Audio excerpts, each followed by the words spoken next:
It's Capital Region Sports Saturday with Brady Farkas, sponsored by Mohawk Honda.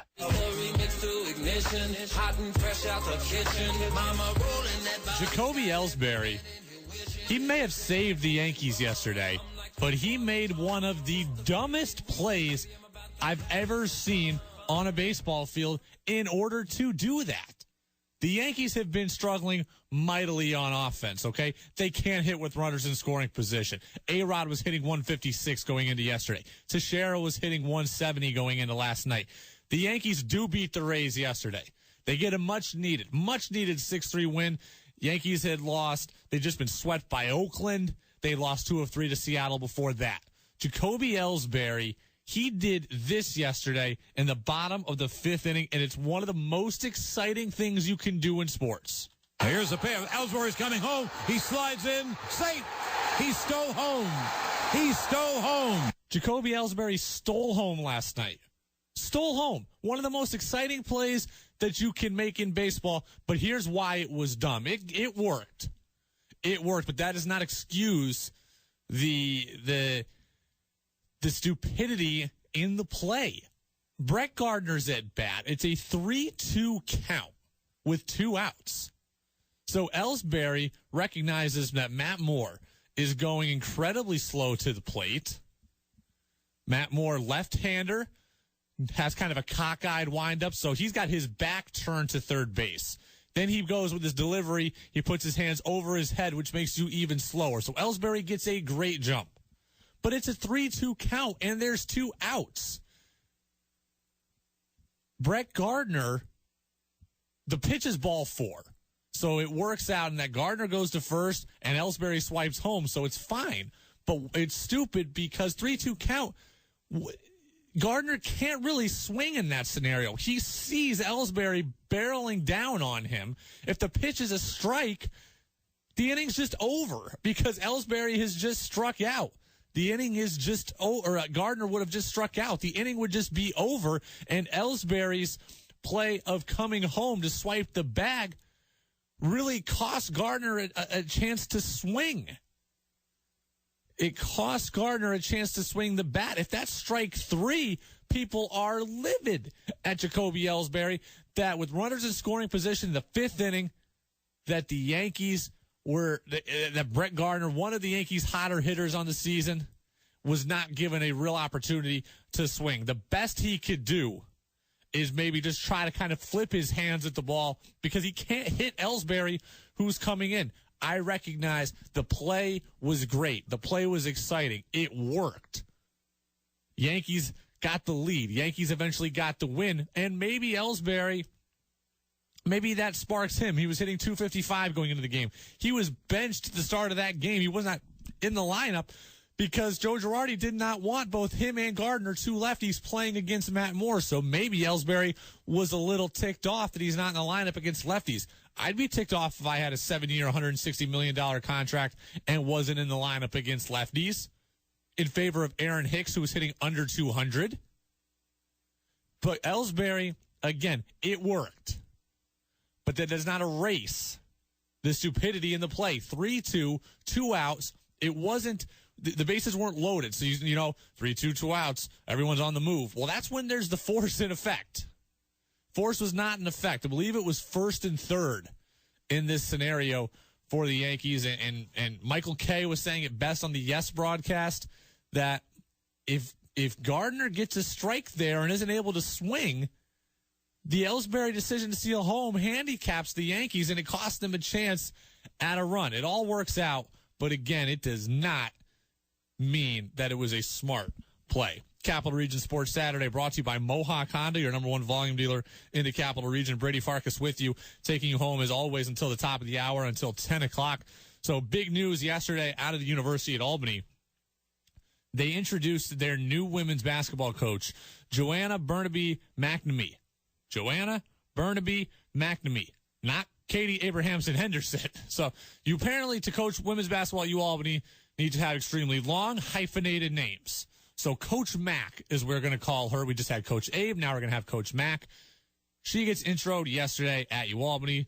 The players are there. The media is there. I was there as well. So I had a chance to catch up with Coach Mack, who's coming to UAlbany from the University of Pikeville in Kentucky, an NAIA school that she helped take, on a lengthy run in the national tournament after a 3-year run there. So Coach Abe ups and leaves UAlbany after 5 consecutive NCAA tournament appearances. She heads to Central Florida. Coach Mack is now in. I had an opportunity to meet Coach Mack yesterday. Here's how that went. 104.5 The Team and 104.5theteam.com here with UAlbany's newest women's basketball coach, Coach Mack. Coach, first thing I have to ask you simply, why was this position so attractive to you?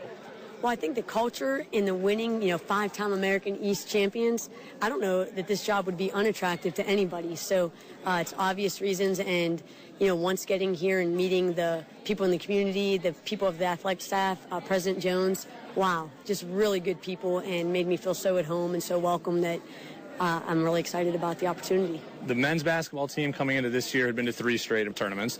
Women's team's now been to 5. Lacrosse team's been to multiple NCAA tournaments in a row. Does the entire athletic culture here make this job even more attractive? Yes, and I've always said winning is an attitude, and every coach I met today, we had a little conference room gathering, handshaking with all you can tell they exude confidence, and they're proud to be here and proud of the Great Dane organization. So I can't wait to be a part of this.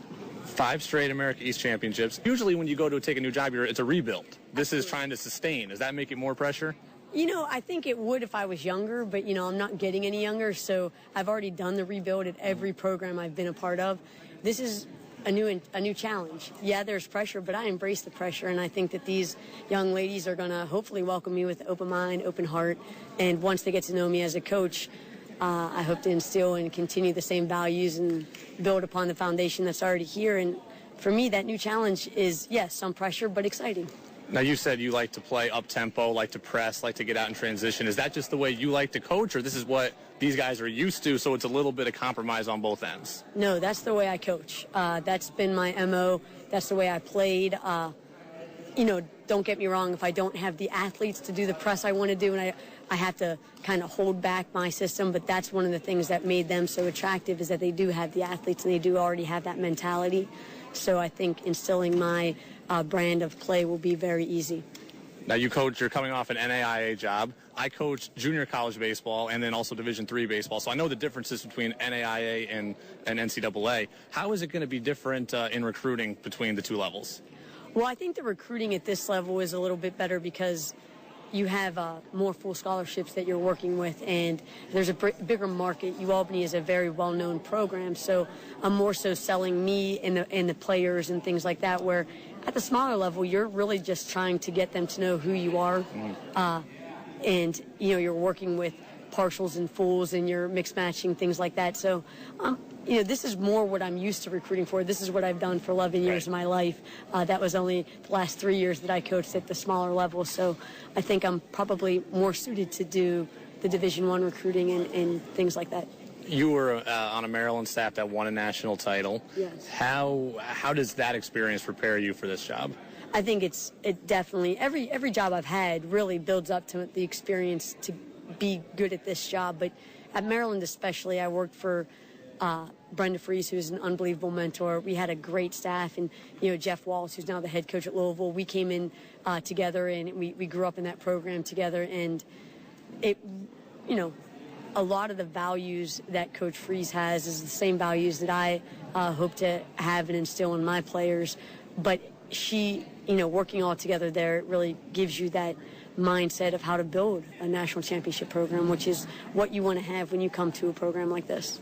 How early on in the job application process did you hear the words Albany Cup or talking about Siena? How early did that rivalry come to your attention? Well, it's funny. Siena came about fairly immediately, and the head coach that's there, I was friends with way back in the day, so I'm looking forward, Coach Jacks, to, retouch base with her. It's been a while. Like I said, when you're at, the NAI level, you kind of lose contact with the Division I coaches that you've, in the recruiting world because you're at different venues recruiting. So this will be nice to kind of touch back base with all the people that I've been friends with in the past. Staying on Siena for a second, I have to ask because I don't know, honestly, if the timetables match up, but do you know our friend Coach Pat Sos, who's at Siena, who's the men's basketball coach who was at Maryland on Gary Williams' staff? I do, actually. He was, I don't know him well, but we were there together. Maryland was one of those entities where you were so focused on your jobs, but our Coach Pat Sos and his offices were right across the hall from our offices and now the Xfinity Center. So, hopefully he remembers me and I can say how's it going to him once everything settles down a little bit. Well, the moment you re-meet him again, you'll have a new story to tell within about the first 5 minutes. So I'm sure. Coach Mack, thanks a lot for being with us. Congratulations and good luck. Thank you. I appreciate it. That was my talk yesterday with new women's basketball coach at the University of Albany, Coach Mack, and my impressions of her were strong. For first impression, I had a strong first impression. I certainly do not feel like Albany has gone backwards in this hire. So for everyone now who's taken notice of the program's success and said, wow, 5 straight America East championships, how can we go on without Sharisa Richards and how can we go on without Coach Abe? I'm telling you to relax. Coach Mack definitely has a plan. She definitely knows what she's doing. Obviously, to get the job, she knows the game. Don't worry about the X's and O's. She has a plan. She knows how to recruit. She's been on a national championship staff at Maryland. She's recruited at the highest level of Division I. So she has seen the challenges of going out to find the top players in the country. She's gone to NAIA where it is hard to recruit because, as she said, your schools aren't branded in NAIA in the way they are in NCAA. You're just trying to get the school recognized, get the school noticed, and then you're selling players on going to Kentucky, going to Eastern Kentucky. You're dealing with, as she said, partial scholarships, full scholarships. You're piecemealing your team together. So she's been able to succeed under all of those circumstances. She can bring in players to the mid-major level. She can bring in high-caliber mid-major players. This program's not going to have another Sharisa Richards, okay? Get that thought out of your mind. Sharisa Richards is not coming around here again under Coach Abe, Coach Mack, or Coach John Wooden. Sharisa Richards is a once-in-a-program history player. That is why she's the all-time leading scorer, men or women, at the University at Albany. It's Capital Region Sports Saturday, brought to you by Mohawk Honda, your number one volume dealer in the Capital Region. Albany Devils, AHL playoffs. They take a 1-0 series lead yesterday. They beat the Utica Comets. What can they do to win Game 2 and get even closer to closing out Round 1? We're going to talk to broadcaster Josh Heller. We're going to do it next on Capital Region Sports Saturday. It's Capital Region Sports Saturday with Brady Farkas, sponsored by Mohawk Honda. Albany Devils with the win last night. AHL playoffs round 1. They beat the Utica Comets by a score of 3-2 at the Times Union Center. Game 2 is tonight, 5 p.m. We will have that broadcast for you on 104.5 The Team.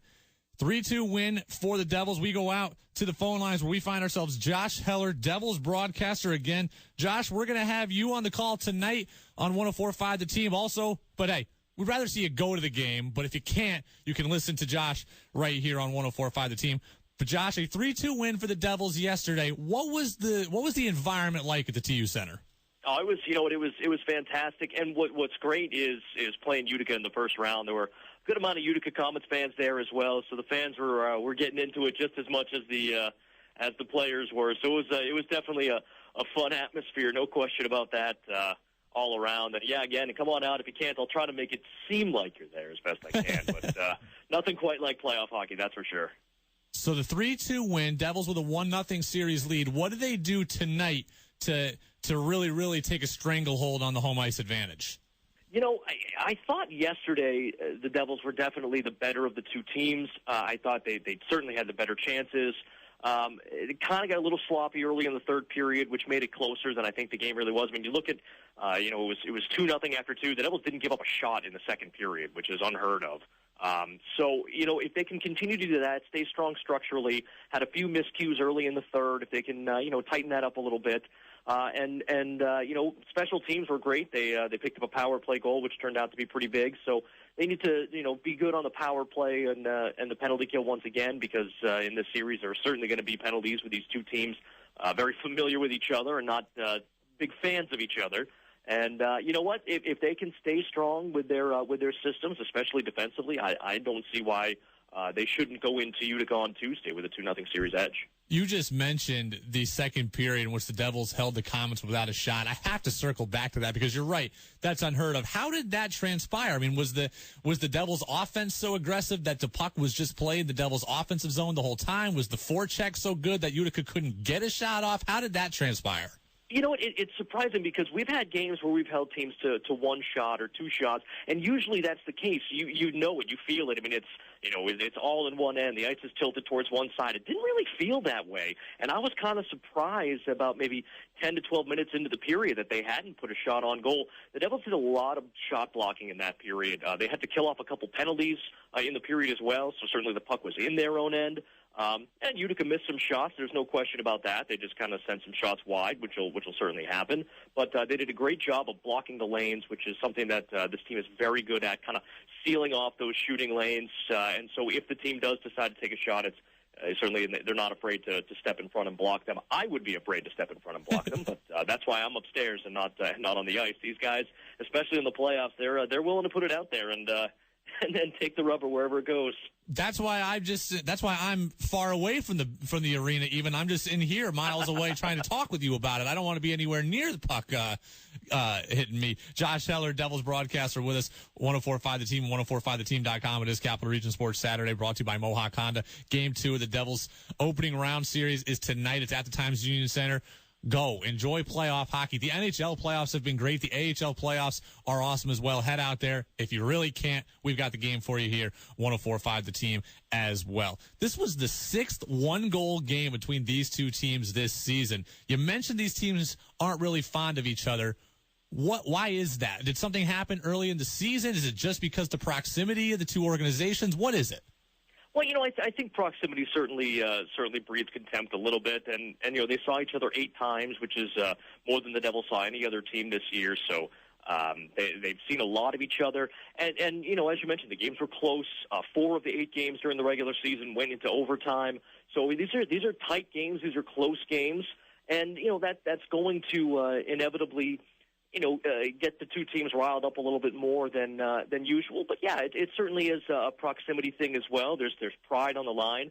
We mentioned I mentioned that the Utica fans love to come to Albany, and Albany fans love to travel out to Utica. So there's always a good visiting fan base, which gets everyone all lathered up as well. So it's just one of those things. There's nothing specifically happened this year to really bring that on, other than the fact that they're two teams, they're close, they're rivals, and they want to reign supreme when the season ends. Because the rosters in minor league affiliates change, so much throughout the season. If I'm going to the Times Union Center tonight, who am I going to be focused on for the Devils? Who are the stars that I'm going to see? Well, you know what? Last night, some of the guys that got sent down from New Jersey at the end of the season stepped up. Reed Boucher had a goal. He had 19 on the season, even though he only played 30-plus games with us before he went up. Joe Blandisi had a goal. He is a rookie that went up to the NHL, scored 8 goals up with New Jersey. So certainly those two. Damon Severson is a guy who got sent down at the end of the season as well, a really good puck-moving defenseman. So you want to keep an eye on those 3. I'll tell you who you should really keep an eye on. Number 44, Pavel Zacha. He just turned 19 not a week and a half ago. So he's still a kid. He was a high draft pick, 6th overall taken by New Jersey in last year's draft. Played in juniors this year, and he has come in, and I'll tell you what, he has not missed a beat. He is an extremely talented player, and he is going to have a long future in the NHL. Josh, have you been watching the NHL playoffs at all? Have you had any chance to sit back, relax, and actually watch hockey instead of broadcast it? You know what? I've tried to catch a little bit. My 2 teams that I root for did not make the playoffs this year, so I haven't necessarily watched it with the fervor that I normally do, but I've been keeping tabs of it as best I can. Well, I do have a newborn, so I've been up, which helps me watch some of the games out west because I am awake. That's right. Congratulations on that. Thank you very much. Yeah, so that's certainly keeping me up later than I planned. But Western Conference playoff hockey is pretty good too. What is it about playoff hockey that makes it so special? Because everyone says, look, the NCAA tournament might be the best event in sports, or the best, prolonged event in sports. But everyone says, look, on a game-by-game basis, nothing compares to playoff hockey. Look, I've just gotten into hockey recently in the last few years, and I was up watching Islanders-Panthers, and I was up watching Blackhawks-Blues the other night in double overtime. What is it about playoff hockey that brings out the best in the players and the fans? It's that so much is on the line, and with a game like hockey, and you see it in I guess soccer as well. One goal is such a momentum swing one way or the other. So you're kind of living and dying. And, just with the speed of everything, everything kind of jumps up a notch in the playoffs. So, the speed is faster. The hits are harder. The teams know that one goal one way or the other can change everything. So it kind of takes on it's kind of taken on a mythical thing like, playoff hockey's, something, unlike the regular season. And you know what it is? Because these players live and die off of every goal that's scored. Every goal is so important, even more so than it is during the regular season, especially when you're only averaging 2 or 3 per game. One goal is the difference between winning or losing. And then if it gets in overtime, I mean, that's a whole different story. I've had prolonged playoff runs, and overtime hockey is terrifying but exhilarating. Josh Heller, Albany Devils broadcaster. Game 2 tonight at the Times Union Center. Again, go. Get out. The weather's not great today. Get out. Enjoy the TU Center. Enjoy the playoff hockey. Hopefully the Devils take a 2-0 series lead. If you can't, we've got the game for you on 104.5 The Team. Josh, we've had the chance to have the Devils on a lot this year, so we appreciate all the work you've done for us as well. We'll also broadcast Game 4 if necessary, but Josh, let's be real. We hope not to hear you in Game 4 because we want the Devils to just wrap this thing up as quick as possible. You know what? You said it. I hope I don't have to talk to you on Thursday. But Brady, thanks for having me on, buddy. It's been a pleasure. Appreciate it, Josh. Enjoy the game tonight. We will as well. Thank you. That was Josh Heller, Albany Devils broadcaster with us. Capital Region Sports Saturday, brought to you by Mohawk Honda, your #1 volume dealer in the Capital Region. Again, Devils tonight, 5 o'clock. We've got a packed schedule here on 104.5 The Team today. We've got the Yankees taking on the Rays at 1. We've got Devils hockey at 5. And then we're going right into the NBA playoffs as well. So a full day of sports at 104.5 The Team. So if you're in your car, this is the place you want to be today, is having that dial turned right in. Big game today, UAlbany lacrosse taking on Yale. This is a matchup, 2 top 10 teams. We've got UAlbany checking in at number 6. We've got Yale checking in at number 4. That game is in New Haven. That game is in Connecticut. So Scott Marr and the boys with a big test. And look, for everyone who thought that the program at UA was going to go way down once all the Thompsons were gone, your questions have been answered. Seth Oakes, Connor Fields, Blaze Riordan in the cage. UAlbany is still a very, very good team and very, very capable of making a deep run in the NCAA tournament. UAlbany's won 6 straight games, has locked up hosting the America East tournament. They beat Binghamton last Saturday to do that. UAlbany 9-2 in the 9-2 overall, 5-0 in the league. Yale won its first 10 games of the year, was the last unbeaten team left in Division I until they fell at Brown last weekend. They're 10-1, 4-1 in the Ivy League. In 2015, these two teams met. UAlbany defeated Yale 12-11 in front of almost 5,000 fans. That was at UAlbany. So UAlbany against Yale, big matchup there in the world of college lacrosse. That will have major postseason implications as well. Capital Region Sports Saturday brought to you by Mohawk Honda, your #1 volume dealer in the Capital Region. NFL draft coming up next week, Thursday, Friday, Saturday. We are hoping that this Capital Region native hears his name called. 1st and 10, 32-yard line. Tie-dye for the Hawkeyes. Kanzuri is the tailback. And Jordan gets through the hole on the left side. Turns the corner. Look out. 50, 45, 40, 35, 30. Put it in the bank. That's a touchdown, Iowa. Jordan Kanzuri. A lightning strike twice.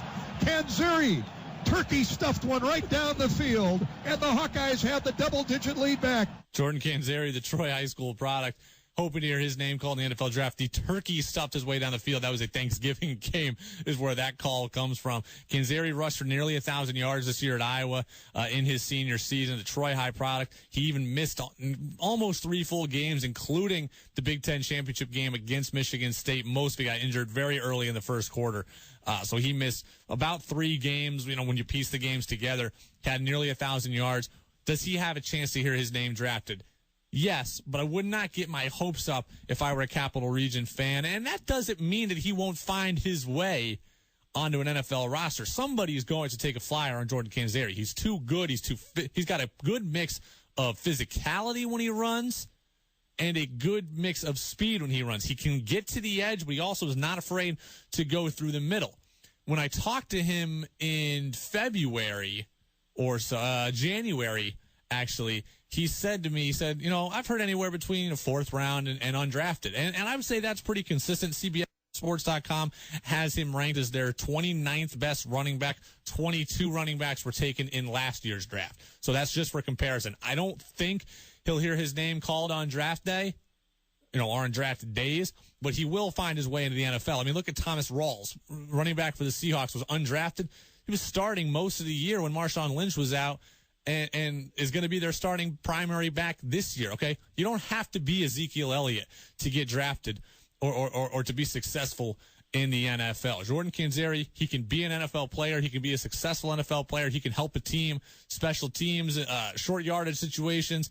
He can do whatever an NFL team needs him to do. We're going to ask him. I'm going to talk to him on Monday, find out what he's heard. Jordan Canzeri, Troy High grad, Iowa running back, NFL draft hopeful, is going to be on with me on Monday. That interview will be posted at 1045theteam.com. Capital Region Sports Saturday brought to you by Mohawk Honda, your number one volume dealer in the Capital Region. Jamie Schultz, Maple Hill graduate in AAA with the Tampa Bay Rays. How's he been looking? We're heading to Durham to talk to Durham Bulls broadcaster Patrick Keenis next. It's Capital Region Sports Saturday with Brady Farkas, sponsored by Mohawk Honda. All right, sounds good, Patrick. Yes, we are back, and we are on the phone right now with Patrick Keenis, broadcaster for the Durham Bulls, the AAA affiliate of the Tampa Bay Rays. And Patrick, Jamie Schultz, Maple Hill graduate, Capital Region product, dominated last year in AA, was coming off a great start for the Bulls, but then earlier this week really roughed up, 7 earned runs in 5 2/3 innings. Well, the line certainly was a little bit worse than actually the pitching was. He gave up 7 runs, 5 straight hits in the bottom of the third inning, all hard-hit balls. But in speaking to Jamie after the game and pitching coach Kyle Snyder, who won a World Series with the Red Sox, they know it's a process of what he's trying to accomplish. And really making the jump from AA Montgomery last year, he's working with one of the best pitching coaches in the minor league game in Snyder. And there's a method to what Schultz is learning. He's going to encounter a couple of bumps here or there, but his velocity was very good. He was 94, touched 96 a couple of times. And he's just really learning now kind of the method behind what he's been able to pick up the last couple of years, meaning changing eye level on batters, sequencing pitches better or really for the first time in his career, kind of just getting a deeper, more comprehensive understanding of beating batters every time they step into the batter's box. But a young kid with a very bright future, and the Rays are going to have a decision to make on exactly how they want to use him, in the next couple of years, whether it's a starting pitcher or whether it's a back end of the bullpen right-hander. Yeah, that was one. I was going to go there in a minute, but you bring me to it now. What do you think his future really projects him as? He is a guy who can come in and throw very, very hard, and he has had some of the control issues that you see that force guys to the bullpen. But they've been committed to him as a starter, and so it looks as if starting is the way they see it. But what do you think he projects best as? Well, I've asked that question to a lot of guys in the Rays organization, and being at the AAA level, I've never seen Jamie pitch until a couple of weeks ago. So that was a question that really piqued my interest. First and foremost, the Tampa Bay Rays organization, even if they see a guy as a 7th inning, 8th inning, a high leverage late game guy, like the guys they have in their bullpen now, like a Brad Boxberger when he's healthy, like an Enny Romero and Alex Colomé. These are guys they give innings to as they develop. So even if a couple of years from now they think that Schultz is going to be, a late inning guy, they still want him right now to, experience mistakes and problems like he had last night, to get 5-6 innings every 5th day under his belt instead of just making that early career transition to the bullpen. What it will probably come down to is 2 things. Number one will be command. That is really the wild card right now for Schultz. And you brought up, his high walk rate, tends to throw a lot of pitches in at bats. Now, last night was a little bit of an exception. He's attacking hitters and getting more results in the first 3 or 4 pitches of an AB, which conserves pitch count. But his history is what it is. I mean, he led the Southern League in walks last year. The fastball command has not been impeccable. but they do hope that cleans up a little bit as he continues to advance to the higher levels of the minors. So that's going to be number one. Number two is just going to be, if he can command all three pitches, and he right now the fastball command is a little below average, the curveball is still kind of coming around, and the changeup. But at times he is a plus command guy with 3+ pitches. If that's the case, Brady, then he really is in line to be a starting pitcher. Generally guys who get moved to the bullpen have 2 pitches that they can command. And if it turns out, and again, this is another 18 to 24 months down the road, if it winds up that the 3 pitches that he has, or if he develops another pitch, a cutter or something else to go with the other pitches, if he can handle 3, then he's probably a number 2, number 3 starter with his stuff. So it's really too early for the Rays to tell at this stage, nor do they want to make that decision. They just want him to take the ball every five days, go out there, experience some success, continue to develop his craft, learn hitters, set them up better, and really just let things evolve over the next year or two. Durham Bulls broadcaster Patrick Keenis with us on Capital Region Sports Saturday, brought to you by Mohawk Honda, your number 1 volume dealer in the Capital Region. Patrick, Capital Region fans are extremely excited. We've got a number of players knocking on the door of the majors. We've got a number of guys coming up now, AA, AAA from this area. Jamie Schultz, Garrett Whitley in the Rays system is another one. How do the Rays develop their players and specifically their pitchers? What's the timetable on a guy like Schultz? Is there any chance with a good season here we could see him in the major leagues towards the end of the year, or is it 2017 at the earliest? Well, I think a lot of things would have to break right for Schultz to be brought up this year. Number one, he's not on the 40-man roster. That is a premium spot for the Tampa Bay Rays, much more so than it is for a team like the Yankees or the Red Sox. So what that means is, right now Schultz is kind of stacked up in line behind other guys. If the Rays need a starting pitcher right now, the first guy they're going to lean on is Matt Andriese. So the Rays are going to go back to a 5-man rotation beginning this week. They had a bulk of off days in the first couple of weeks of the season and went to a 4-man starting rotation. Andriese is first in line. He was up last year, pitched very well with Tampa Bay, and a little bit more of a seasoned pitcher. Next in line is Blake Snell.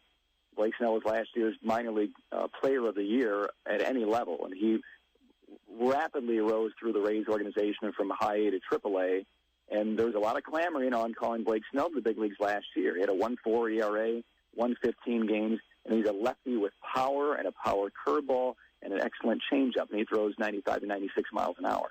So he's next. So there are several guys in line ahead of Jamie Schultz to get a crack at the big leagues.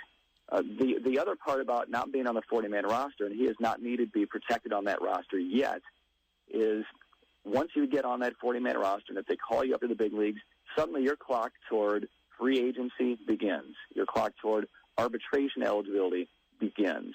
And the Rays, being a small market, low payroll team, lowest in the major leagues, that is something that really precluded Blake Snell from being called up last year. They wanted to guard his innings. They kept his innings around 120. The Rays were not in the playoff contention for a wild card, so they didn't necessarily need him up there. And the other reason was they just didn't want to start that clock. An extra month of big league service time means a lot a couple of years down the road in terms of future salaries. So with a guy like Schultz, several things would have to break his way. I can't imagine right now a circumstance, unless the Rays just get riddled with injuries over the next few months. It would be hard to fathom that he would be a guy that they would lean on this year. Patrick, I'm going to ask you about Garrett Whitley, a guy you probably haven't seen or even heard that much talk about, but another guy in the Capital Region we're excited about. What's the depth in the Rays organization like in the outfield? I mean, how quick could we see a guy like a Garrett Whitley move through the system? Well, two-part answer to that. Number one is that the Rays actually do have quite a bit of outfield depth, but I'm speaking about the outfield depth here at AAA. Right. So they have, they have Geyer and Kiermaier and Jennings and Souza and the group up there all set in the big leagues. That's the reason why a guy like Mikey Matsuk is on the Durham Bulls. Mikey Matsuk with 20 to probably 22 other big league organizations would be in a big league outfield right now, but he's not. The Rays haven't always had this kind of outfield depth, and they've had some injury issues impacting that depth the last few years. So that's number one. The Rays did pick up a guy named Jake Gilbert, who played college ball at Northwestern. He was a waiver claim a couple of weeks ago. He adds a little bit more corner outfield depth. So they've built that here just in case they need it if guys go down. To Whitley, how quickly will he advance? The Rays are generally pretty aggressive, not hyper aggressive, but they generally like to move guys a level a year. So with Whitley, after he was drafted last year, the answer is generally going to be he'll be promoted as quickly as he masters levels. So how he conducts himself in at-bats, how he plays the outfield, how his arm looks, more how his bat looks. And the bat for Whitley is going to be what carries him quickly through the organization. So I can imagine they may like to get him, probably to Double-A Montgomery by, if all things fall right, maybe midway next year or early in 2018.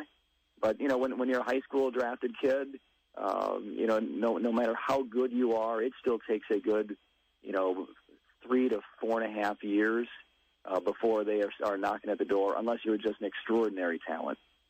Patrick Keenis, Durham Bulls broadcaster, breaking down Jamie Schultz, Garrett Whitley, and everything Capital Region, Tampa Bay Rays related. Patrick, thanks a lot for the time. I know we'll talk to you again multiple times throughout the year if you don't mind. I will be here. Just don't call me in August. I'll be down in Rio with the Olympics, broadcasting for Westwood One. So I'm excited about that. But anytime up until then, we'll be. All right, sounds good. Patrick, enjoy the Olympics. Enjoy the nice weather in Rio. Yeah, I will do my best. I'll send you some pictures, Brady. Thanks. There he goes, Patrick Keenis. He's talking about Blake Snell. Blake Snell, this is going to come up today, actually, and start for the Rays against the Yankees. Again, we'll have that broadcast for you at 12:25. Starts the Yankees pregame show, and then we'll have Devils hockey tonight, 5 p.m. Then we'll also have NBA playoff action. So it's a full slate of action here at 104.5 The Team. It's Capital Region Sports Saturday, brought to you by Mohawk Honda. Brady Farkas taking you home until 10 o'clock. Kevin Smith, Columbia High School graduate, Maryland baseball player, nominated and up for the Wallace Award. On the Wallace Award watch list for the nation's top shortstop. He's played in all 36 games this season for the Terrapins. 271 batting average, slick defender, has pro prospects. Once his college career is done, he's in his sophomore season. He played 65 of 66 games a season ago in College Park and helped lead the Terrapins to the Super Regional. So Kevin Smith, the name to watch there. Also, if you missed it last night, you missed a first in Major League history for the Chicago White Sox, a triple play that we've never seen before. And the one-strike pitch hammered to right field on a hanging curveball over to get it eaten. He's got to play at first base there, and a throw coming back. He is back at first. He overran the bag, and Abreu's running for him and tagged him. They got runners caught between second and third. And now there's the throw to second. Laurie has the ball. He's got Fielder down the line. Now they got Fielder caught between home and third. The throw there comes in. Fielder going back. Frazier tags him. That's a triple play. That's a triple play brought to you by Xfinity. How about that one? What are we looking at out there on the field? Nothing but special That was a baseball. fire drill, and the house was ablaze, and now it's no longer burning. Oh, my. That is one we were going to talk about for years to come. So that is the first ever 9-3-2-6-2-5 triple play in Major League history. So here's what happens, okay? So the Rangers have runners on base, have the bases loaded, okay? Line drive to right field. That's one out. Adam Eaton catches it. He throws to first. Jose Abreu tags the runner out who was on first. That's 2 outs. But then, so Adrian Beltre, who's on second, he thinks Prince Fielder, who's on third, is going to tag up on the fly ball. So Beltre is now caught in between second and third, while Fielder is just firmly implanted on third. So they go get Beltre in the rundown. They start to make a play on him, who's between second and third. And then Fielder starts to go home, and he's now caught between third and home. And then he gets tagged. So that is your first ever 9-3-2-6-2-5 triple play. Right field to first base, to catcher, to shortstop, to catcher, to third. Again, listen to it one more time. And the one-strike pitch hammered to right field on a hanging curveball over to get it eaten. He's got to play at first base there, and a throw coming back. He is back at first. He overran the bag, and Abreu's running for him and tagged him. They got runners caught between second and third. And now there's the throw to second. Laurie has the ball. He's got Fielder down the line.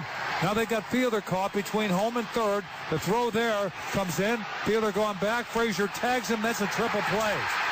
So that is how it went down. Again, the first ever in its history. Capital Region Sports Saturday brought to you by Mohawk Honda, your number one volume dealer in the Capital Region. A big free agent signing in the NFL that impacts one of your favorite New York teams. But you know what? I don't know that it's that big a deal. Next. We are your home for New York Region Sports Saturday with Brady Farkas, sponsored by Mohawk Honda.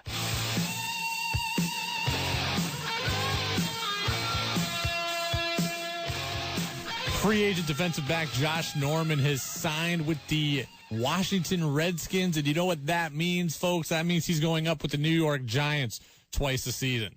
That means he's going up with Odell Beckham Jr. twice a season. If you're a Giant fan, though, should you really care that Josh Norman's on your division rival? That's all I have to say about it. Josh Norman is a good player. He certainly earned a big payday. But there's something more at play with Josh Norman because the Panthers, so if you remember, Josh Norman helped lead the Panthers to the Super Bowl, does a lot of talking, shut down Des Bryant this season, played very, very well this year. Helps lead the Panthers to the Super Bowl. They put the franchise tag on with the hope of signing a long-term deal. They realized, maybe we can't get a long-term deal done. They could have played him for 1 year at the franchise tag and let him go next year. They rescinded the franchise tag and said, here, you know what? You go this year. They could have kept an elite defensive back. Could have kept an elite defensive back for 1 year in the franchise tag and then let him go and not ever had to deal with signing him to a long-term deal. They let him go. They just let him go. 5 years, $75 million, 51 of it guaranteed, makes him the highest paid cornerback in the league. Are you telling me that Josh Norman's better than Richard Sherman? Josh Norman's better than Darrelle Revis. Josh Norman is better than Patrick Peterson. Josh Norman is better than Joe Hayden. I'm not ready to say that. $51 million, that's the most guaranteed money of any defensive back in football. That is absurd. Josh Norman is a guy who plays a lot of zone coverage. He doesn't do a ton man-to-man. He's got great ball instinct, so when the ball is thrown his way and he's in the right position, yeah, he can make a play. I'm not saying he's bad. I'm just saying there's more at this story. There's a reason why the Panthers got rid of him. A reason why they said, you know what, we don't even need you at the franchise tag. You just go. If I'm the Redskins, I don't love the move because, you know what? Yeah, maybe he's a bit of an impact player if you're the Redskins. 25th against the pass in 2015. 25th against the pass. So upgrading in your secondary, it helps. So for the Redskins, you like the move to bring him on the roster. At that money, I don't like that. At that money, to make him higher paid than Sherman, Revis, Hayden, Peterson. I'm not liking it that much. I don't like it that much. Josh Norman is not that good. He's not on their level. He's close, but he's not better. So the Redskins, they got a good player, but they overpaid. If you're Norman, you really want to go to Washington? I mean, why? Yeah, it's a team that made the playoffs last year. But you want to go and play in the physical NFC East. He should have gone to Jacksonville. That's where I would have gone. If you go to Jacksonville and you're Josh Norman, what do you have going for you? You have a young quarterback, just like you do in Washington. Kirk Cousins is the head of Blake Bortles. You have Gus Bradley, who's now built that defense into something to be reckoned with. He built the Legion of Boom in Seattle. He built Richard Sherman into what he is. Sherman, Brandon Browner. He built that. Go play for that guy. Go play for that team in a bad division. No, the NFC East was rough last year because of how injured everybody was. But the AFC South, you got a healthy Andrew Luck, sure. But then you got Tennessee. I mean, you've got Tennessee. That's no good. The Jaguars are a much better fit than the Jaguars were a much better fit. And the Texans. I mean, come on. The Texans and the Titans, Josh Norman could have been better served going to Jacksonville. I don't think the move for Washington instantly propels them to the top of the NFC East. This Capital Region Sports Saturday brought to you by Mohawk Honda, your number one volume dealer in the Capital Region. All-state basketball honors given out in Class B, C, and D yesterday. A and AA will come out this week. First team All-State in Class B, Glens Falls freshman Joe Girard. Were you surprised? 33.9 points a game. He attempted 90 more free throws than anybody else in Section 2. Okay, kid lights it up from downtown. He lights it up from the foul line. He gets to the line. He was a freshman. He was a freshman this year, and he put in 33.9 points a game in a Class B school. So he's first team All-State Class B. Tyler Madison from Fort Ann is first team All-State in Class D. Kobe Lufkin, he's a guy who's on the second team. And then I just got word that Joe Girard named a freshman All-American, second team freshman All-American by Max Preps. That's for the entire country. So second team freshman All-American by Max Preps for Joe Girard III of Glens Falls. Capital Region Sports Saturday.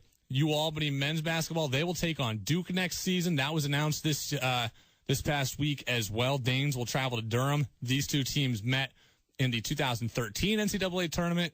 Duke won that game. But it's great to see Will Brown and company continuing to go out. Yet last year they played number one Kentucky at the start of the season. You have to imagine Duke will be number one this year with the return of Emil Jefferson, with the return of Grayson Allen, with the top flight recruiting class that they have coming in. Duke is going to be loaded next year, even despite the fact that they don't have Brandon Ingram, who is declared for the NBA draft.